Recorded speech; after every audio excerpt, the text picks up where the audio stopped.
Ating talakayin ang mainit na isyong legal na kinakaharap ni Senator Erwin Tulfo, ang kuwaranto petisyon na isinampa laban sa kanya. Ano ba ang ibig sabihin ng kuwaranto? Bakit ito isinampa? At higit sa lahat, maaari ba itong magdulot ng pagkawala ng kanyang pwesto bilang senador? Alamin natin. Ang salitang kuwaranto ay Latin na nangangahulugang by what authority o sa Tagalog, sa anong kapangyarihan. Ito ay isang legal na proseso kung saan kinekwestiyon ang karapatan ng isang tao na humawak ng pampublikong posisyon.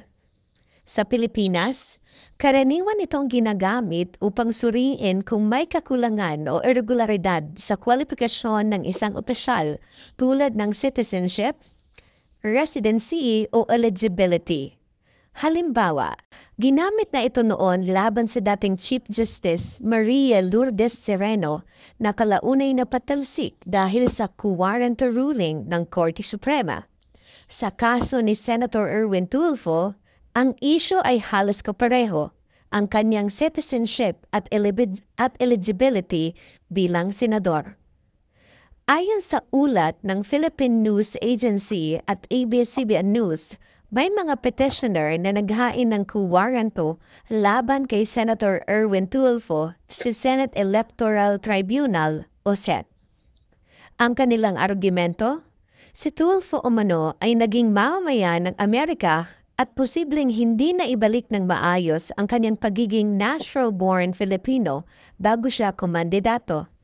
Ito raw ay lumalabag sa Article 6, Section 3 ng Konstitusyon na nagsasabing dapat natural-born citizen ang sinamang tatakbo sa Senado.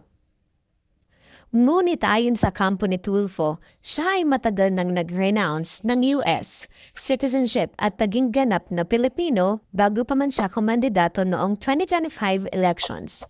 Sinabi rin ng kanyang mga tagapayo na walang sapat na ebidensya laban sa kanya at ang naturang kuwaranto ay bahagi lamang ng political na intriga.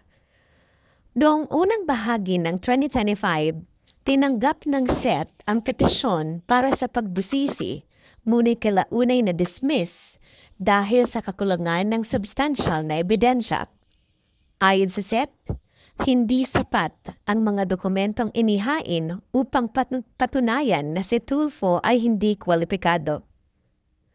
Maraming nagtatanong kung may kuwaranto laban kay Senator Tulfo. Maaari ba siyang matanggal sa pwesto? Ang sagot, oo, possible. Ngunit depende sa desisyon ng Korte o ng Senate Electoral Tribunal.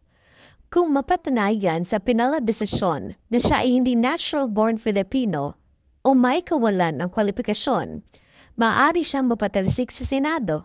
Subalit, sa kasalukuyan, wala pang desisyong pinal na nagsasabing siya ay diskwalipikado. Ibig sabihin, mananatili siya sa pwesto hanggat hindi pa natatapos ang proseso. Ayon sa ilang eksperto, ang mga kasong tulad nito ay maaaring tumagal ng ilang buwan o taon dahil dumadaan sa masusing investigasyon at pagsusuri ng mga dokumento. Para sa mga mamayan, ang kasong ito ay paalala na ang pagiging opisyal ng gobyerno ay hindi lamang tungkol sa pagiging sikat o kilala. Ito ay tungkol sa kwalifikasyon, integridad at pagsunod sa batas. Kung mapatunayang kwalipikado si Tulfo, mananatili siyang senador. Ngunit kung kabaliktaran, maaaring maharap siya sa ouster at mawalan ng posisyon. Ang kuwaranto ay simbolo ng checks and balances, isang paraan upang mapanatili ang tiwala ng publiko sa mga institusyon.